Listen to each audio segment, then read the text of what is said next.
இந்த ப்ராசஸில் வந்து பார்த்திங்கன்னா ஃப்யூச்சரில் வரக்கூடிய ஜெனரேஷன்ஸ்க்கு புரியுதுங்களா, ஃப்யூச்சரில் வரக்கூடிய எதிர்கால தேவைகள்னு சொல்லுவோம் இல்லைங்களா, அந்த நீட்ஸை வந்து கம்ப்ளீட் பண்ணுறதுக்காக நம்மளுடைய என்விரான்மெண்ட்டுடைய இதை வந்து நாம் என்ன பண்ணணும், அதிகப்படுத்தணும். அதனுடைய தரத்தை வந்து என்ன பண்ணணும்னா கம்ப்ளீட்டாக தக்க வச்சுக்கணும். அதற்கப்புறம் வந்து பார்த்தோன்னா அதனுடைய ஈக்கலாஜிக்கலாகவும் தென் சோசியலாகவும் பார்த்திங்கன்னா எக்கனாமிக்கலாகவும் இன்ஸ்டிடியூஷனல் ஃபேக்டர்ஸாகவும் வந்து நாம் ஏற்படக்கூடிய ஸ்ட்ராட்டஜியை வந்து என்ன பண்ணணும்னா பேலன்ஸ் பண்ணணும். இதுதான் ஈகோசிஸ்டம் மேனேஜ்மெண்ட்ஸ் அப்படின்றோம். சரிங்களா, இந்த மேனேஜ்மெண்ட்ஸை பொறுத்த வரைக்கும் என்ன எம்பேசஸ் பண்ணுது, ஹியூமனுடைய ரோல் வந்து என்ன அப்படின்றத இதில் பாருங்கள். Sridhar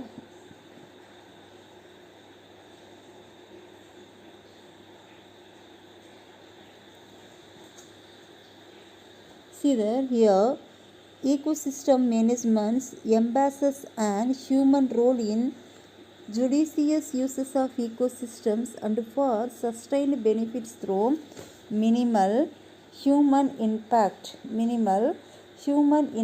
on ecosystem, environmental degradations and biodiversity loss will result depletion of natural resources, ultimately affecting the existence of human. அதாவது மனுஷனுடைய கரெக்டான யூசஸ் வந்து என்ன இருக்குது, அதற்கப்புறம் வந்து சில குறைவான டிஃபிகல்ட்டிஸ் வந்து சிலதெல்லாம் இருக்கும் பாருங்கள். அதை வந்து எப்படி கவனிங்க. இந்த டாப்பிக்கில் பொறுத்த வரைக்கும் ஹியூமன் பீயிங்ஸுடைய கரெக்டான யூசஸ் வந்து என்ன இருக்குது, முறையாக எப்படி பயன்படுத்தலாம், அதற்கப்புறம் அதனால் வந்து ஏற்படக்கூடிய பிரச்சனைகள் வந்து என்ன அப்படின்றதையும், அதை வந்து நாம் எப்படி வந்து கரெக்டான இதை வந்து யூசஸ் பண்ணுறது அப்படின்றதையும் இந்த ஃபாரஸ்ட் ஈகோசிஸ்டம் மேனேஜ்மெண்ட் வந்து நமக்கு வலியுறுத்துது. புரியுதுங்களா? அது மட்டும் இல்லாமல் என்விரான்மெண்ட்டில் ஏற்படக்கூடிய லாஸஸும் தென் அதற்கப்புறம் வந்து பார்த்திங்கன்னா டிப்பல்ஷனும் லாஸஸ்னாலையும் நேச்சுரல் டிப்பல்ஷன் அதாவது டிப்ரெஷன்ஸ் ஆஃப் நேச்சுரல் ரிசோர்ஸஸ்னாலையும் ஏற்படக்கூடிய பிரச்சனைகளை வந்து என்ன பண்ணுது, ஹியூமன் வந்து எப்படி அதை ஃபேஸ் பண்ணுறது அப்படின்றதையும் வலியுறுத்துது. சரிங்களா?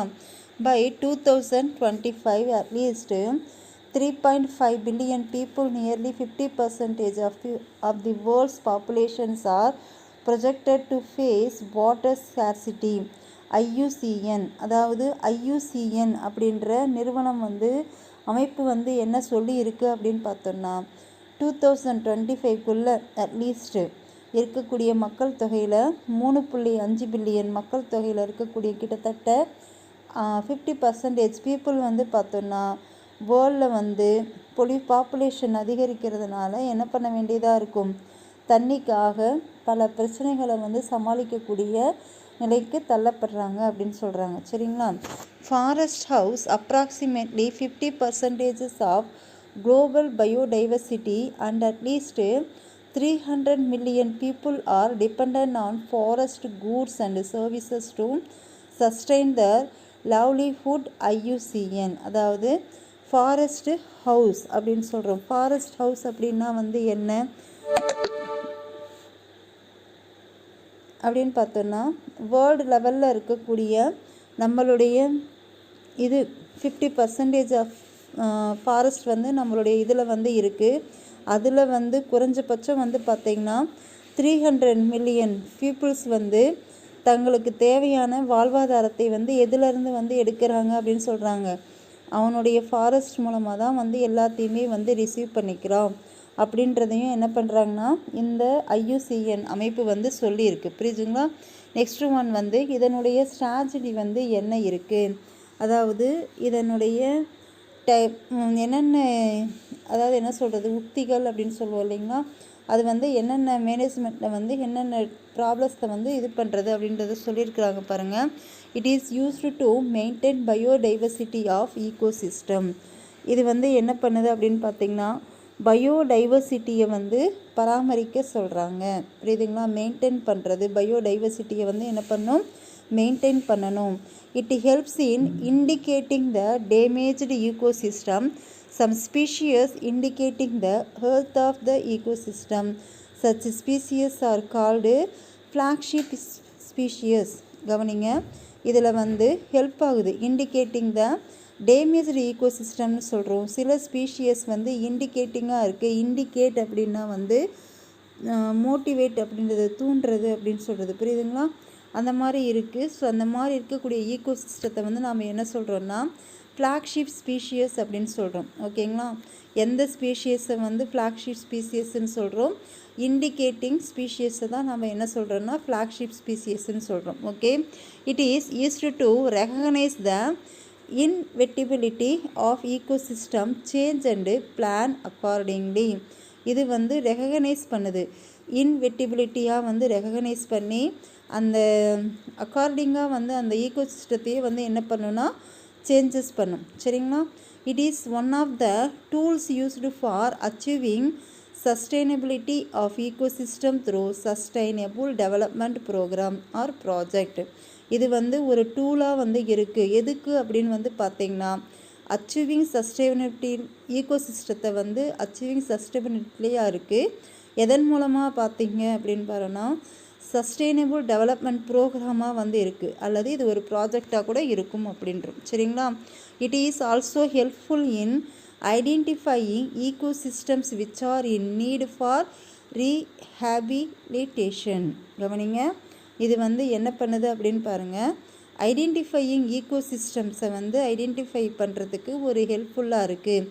எப்போ அப்படின்ட்டு வந்து பார்த்தோன்னா ரீஹபிலேஷன்ஸ் அப்படின்னா என்ன அப்படின்னு பார்த்திங்கன்னா நம்ம வந்து சேஞ்சஸ் பண்ணுறது, புனரமைப்பு அப்படின்னு சொல்லுவோம் அந்த மாதிரி இதில். சரிங்களா? Next one, it involves the collaborative management with government agencies, local populations, communities and NGO. இந்த கொலாபரேட்டிவ் இது வந்து இருக்குது இல்லைங்களா, அதாவது அரசு நிறுவனங்கள் அப்படின்னு சொல்லுவோம்.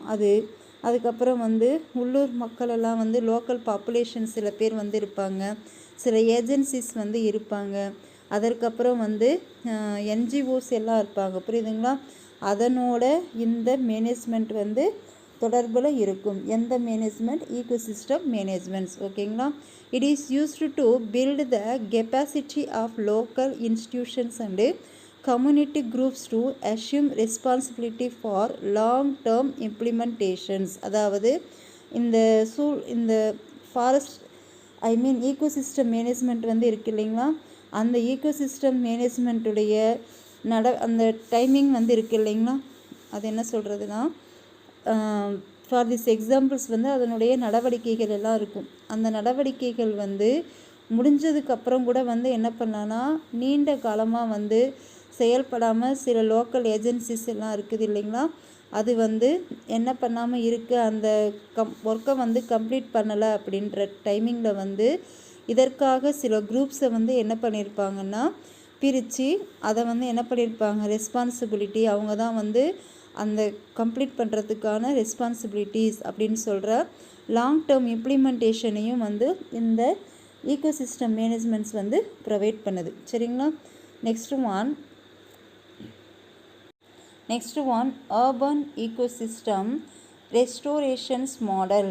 அதாவது நகர்ப்புறம், அர்பன் அப்படின்னாவே வந்து என்னது அப்படின்னு பார்த்திங்கன்னா நகர்ப்புறத்தில் இருக்கிறது அப்படின்னு அர்த்தம், புரியுதுங்களா? ரூரல் அப்படின்னா வந்து கிராமப்புறம், அர்பன் அப்படின்னா வந்து நகர்ப்புறம். ஓகே, அடையார் பூங்கா is located in Chennai and covers an area around at total of 358 acres of Adyar creek and estuary. அதாவது சென்னையில் வந்து பார்த்தோன்னா ஒரு 358 ஏக்கர்ஸில் இருந்து அதற்கப்புறம் வந்து பாருங்கள் 58 ஏக்கர்ஸில் வந்து டேக்கப் பண்ணியிருக்கு. எது அப்படின்னு பார்த்திங்கன்னா eco restorations under the auspices of government of Tamil Nadu.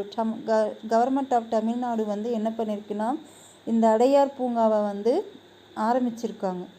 எதுக்காக அப்படின்ட்டு பார்த்திங்கன்னா இந்த ஈகோசிஸ்டமை வந்து மாடலாக வந்து சேஞ்சஸ் பண்ணணும் அப்படின்ற ஒரு ப்ராசஸ்க்காக. சரிங்களா? இதனுடைய ஏக்கர் வந்து எவ்வளோ இருக்குது, என்னென்ன வந்து இம்ப்ளிமெண்ட் பண்ணியிருக்காங்க அப்படின்றத கவனிங்க. See there it is the maintained by Chennai. இந்த பார்க்கை வந்து மெயின்டைன் பண்ணுறதை வந்து யார் அப்படின்னு பார்த்தீங்கன்னா சென்னையில் இருக்கக்கூடிய ரிவர்ஸ் ரெஸ்டோரேஷன் ட்ரஸ்ட்டு, CRRT அப்படின்றது. Okay, this was a dumping site previously. இதை வந்து என்ன சொல்கிறோன்னா டம்பிங் சைட் ப்ரீவியஸ்லி அப்படின்னு சொல்கிறோம். Presently it has 6 species of mangroves. இப்போ ரீசெண்டாக வந்து பார்த்தோன்னா இதில் என்னென்ன இருக்குன்னா 6 ஸ்பீஷியஸ் மாங்க்ரோவ் காடுகள், அதாவது சதுப்பு நிலக்காடுகள்னு சொன்னோம் இல்லைங்களா, அது வந்து 6 ஸ்பீஷியஸ் இருக்குது. 170 ஸ்பீஷியஸ் வந்து பார்த்தோன்னா littoral and tropical try evergreen forest வந்து இருக்குது. TDF அப்படின்னா என்ன அர்த்தம்? டிராஃபிக்கல் ட்ரை எவர்கிரீன் ஃபாரஸ்ட் அப்படின்னு அர்த்தம். புரியுதுங்களா? அது இருக்கும். Which have successfully established as a sustainable ecosystem. இது வந்து என்ன பண்ணுது, ஒரு சஸ்டெயினபிள் ஈகோசிஸ்டம்ஸாக வந்து இருக்குது. At the same time restorations of plant species has brought other associated fauna such as butterflies, birds, reptiles, amphibians and others mammals of the ecosystem. இதில் வந்து plant species மட்டும் இல்லாமல் சில அதர் அசோசியேஷன்ஸான ஃபானாஸும் தென் பட்டர்ஃப்ளைஸும் then birds, reptiles, amphibians, some other mammals மாதிரியான இதையும் வந்து இங்கே ஈகோசிஸ்டத்தில் வந்து இன்க்ளூட் பண்ணியிருக்காங்க. புரியுதுங்களா? Currently, Adayar Poonga functions as an environmental education center for school and college students and the public. The entire area stands as one of the best example for urban eco restorations in the state of Tamil Nadu.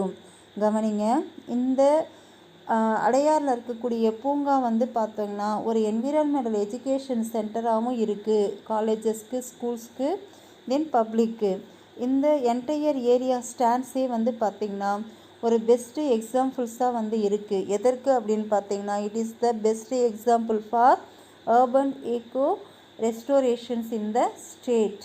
நம்மளுடைய மாநிலத்துக்கான ஒரு எடுத்துக்காட்டாக வந்து இருக்குது இந்த urban eco ரெஸ்டோரேஷன்ஸ். Example வந்து பார்த்திங்கன்னா அடையார் பூங்கா. ஓகேங்களா? See there, this is the Adyar பூங்கா. இங்கே வந்து கொடுத்துருக்காங்க பாருங்கள், இது மாதிரி தான் இருக்கும். நம்ம பிச்சாவரத்தில் இருக்கிற மாதிரியே தான் பாருங்கள் இந்த ட்ரீஸ் எல்லாம் வந்து இருக்கும் பாருங்கள். சதுப்பு நிலக்காடுகள், மாங்க்ரோவ் ஃபாரஸ்ட் அப்படின்னு சொல்லுவோம். சரிங்களா? ஸோ இது வந்து வாட்டரை வந்து என்ன பண்ணி வச்சுக்கும், தக்க வச்சுட்டு அங்கே இருக்கக்கூடிய எல்லா இதையுமே வந்து உறிஞ்சி வச்சுக்கும், அப்சர்வ் பண்ணி வச்சுக்கும். ஓகேங்களா? நெக்ஸ்ட்டு ஈகோசிஸ்டமுடைய சர்வீசஸில் மிக முக்கியமானது சப்ஸ்டைனிங், ப்ரொவிஷனிங், ரெகுலேஷன், தென் கல்ச்சரல்.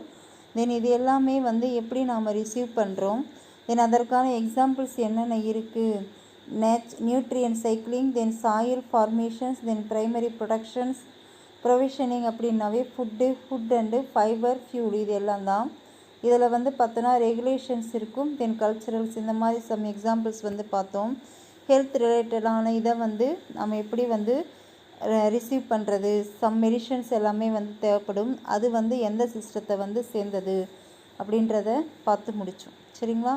நெக்ஸ்ட் ஒன் பாருங்கள், டோட்டல் எக்கனாமிக் பெனிஃபிட் வந்து என்னென்ன இருக்குது, அதனுடைய காஸ்ட் வந்து என்ன, டைரக்ட் வேல்யூ வந்து எப்படி கிடைக்குது ஈக்கோலாஜிக்கல் சர்வீசஸில், தென் வந்து இன்டைரக்ட் வேல்யூ வந்து என்ன, I mean future direct and indirect values வந்து என்னென்ன இருக்குது, தென் நேச்சரை வந்து எப்படியெல்லாம் நாம் வந்து சேவ் பண்ணுறது அப்படின்ற நாலேஜஸ் எல்லாமே வந்து இந்த டாப்பிக்கில் வந்து நாம் ரிசீவ் பண்ணோம்.